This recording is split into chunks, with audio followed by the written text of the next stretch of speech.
for today's ganap nga, bali nabalitaan ko na nagsa-celebrate nga daw ng festival sa bayan na Nagkarlan. Bilang Anakalang Festival nga daw. Sa makatuwid, ito Lanzones Festival mga mare.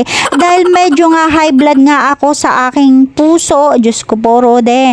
Eto na nga, inaya ko na nga siyang pumunta doon. At Diyos ko, nawala na laang bigla. Yung pala'y napapainom na, bawal na rin sa kanya ang ala. Kaya medyo high blood ako nga ngayon. At nung sumipot nga mga mare, Diyos ko po, Rode. Nag-aya na rin agad sa bayan. At bago nga daw kami pumunta doon, suminsay nga muna kami dinis sa gasolinahan. At dahil high blood nga ako, hindi siya makahirit sa akin ng pera. Akala niya siguro mabubudol niya ako. At narito na nga kami sa bayan ng Nagkarlan. Ay Diyos ko po, Rode. Kaya naman pala ganun ka-traffic at napakadami na nga tao. At bukod nga sa makikita mo dito, puro mga paninda at iba't ibang klaseng produkto na Nagkarlan. At bukod nga sa mga gulay at kung ano-ano pa.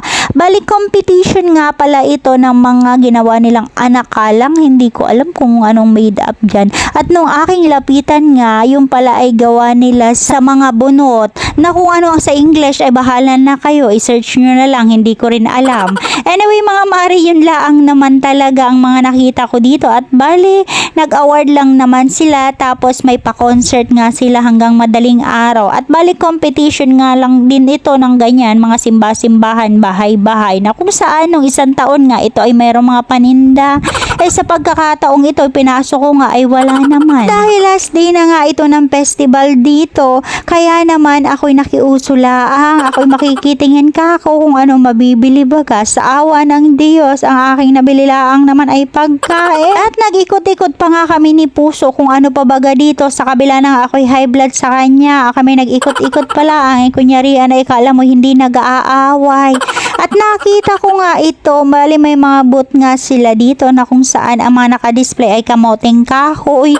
Diyos ko pa, malalaking niyog at kung ano-ano pang klase ng gulay. At hindi ko nga alam kung pwede bagang dumampot dyan. Baka naman pwede naman. Huwag ka lang magpapakita doon sa bantay. Joke lang po. At ari naman pala talaga ipagandahan doon sa mga ginawa nilang Anakalang kung sino baga ang pinakabagandang pagkakagawa.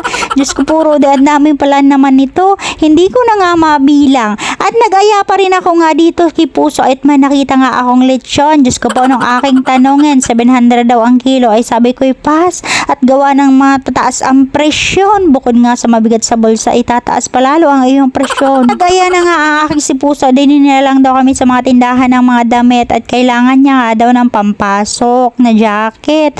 At eto nga, hinayaan ko na lang siya dyan magbulat-lat at ako'y uupo na lang at ako'y napapagod na. Yun lang naman for today's video. Mabalos.